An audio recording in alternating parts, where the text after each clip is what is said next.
சூப்பரா சொன்னீங்க. இன்னொரு விஷயமே அந்த இடத்துல நான் பார்க்க முடிஞ்சது என்னன்னா, இப்ப வந்து அவங்க டிவோர்ஸ் பண்ணிட்டு வீட்டுக்கு வராங்க அப்படின்னா, பேரண்ட்ஸ் சைட்ல இருந்து ஒரு பிரஷர் வரும். ரீமேரேஜ் பண்ணிக்கோங்க அப்படின்ற.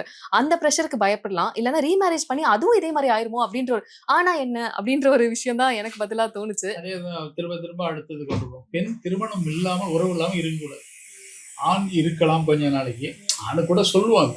ஆனா ஆண் வந்து அத தன்னுடைய சுதந்திரத்துல அவரு தீர்மானிச்சுக்கலாம்.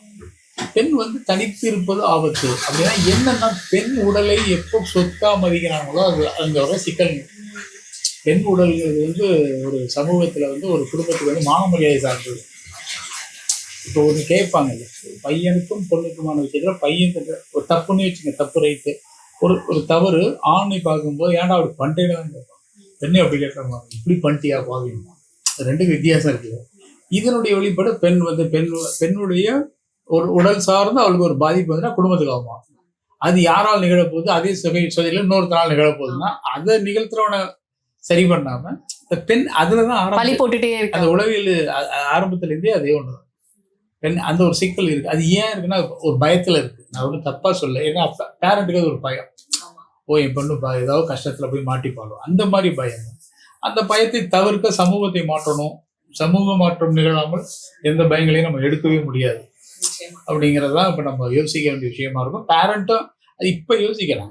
நிகழ்வுகள்லாம் பாக்குறப்ப அவங்க பொண்ணை பத்தி வெறும் வரதட்சணையை கொடுத்துட்டா கல்யாணம் நடந்துருச்சுன்னா போதும் அப்படிங்கறத யோசிப்பாங்கன்னு நினைக்கிறேன். கண்டிப்பா சார். அதுக்கான ஒரு முயற்சின்னு சொல்ல முடியாது. ஒரு தாக்கத்தை ஏற்படுத்தின ஒரு விஷயமா தான் அந்த சீரியல்ல என்னால அத பார்க்க முடிஞ்சது. அந்த ஒரு சின்ன சீனா இருந்தா கூட, ஓகே இது இத்தன பேருக்கு போய் சேரும். குடும்பத்துல பார்க்கிறவங்களுக்கு அப்படின்ற மாரி தான் பார்க்க முடிஞ்சது. கண்டிப்பா அதுவே ஒரு வெற்றியா இருக்கும்னு நெனைக்கிறேன். ஏன்னா அவ்ளோ மீம்ஸ் பார்க்க முடிஞ்சது. கமெண்ட்ஸ்ல கூட நானும் அந்த சிச்சுவேஷன்ல தான் இருக்கேன் அப்படின்னு ஒருத்தவங்க வந்து ஓப்பன் அப் பண்ணி சொல்றதே ஒரு பெரிய விஷயம் தானே இந்த டைம்ல. சப்போர்ட் வந்து வீட்லயே கிடைக்காம நிறைய பெண்கள் இருக்காங்க. ஏன்னா அது அசிங்கம் பண்ணாதான் இந்த பசங்க நீ போய் இதை பெருசுப்படுத்தாது அப்படியே ஏதோ அப்படி பேசி ஒரு வாழ்க்கை எப்படிங்க அமைக்க முடியும். ஒரு 4 பேர் உட்காந்து பஞ்சாயத்து பேசினா உங்களுடைய தனிப்பட்ட அறையில பேசுற கான்வர்சேஷனை மதுவா பேசி சரி பண்ண முடியாது.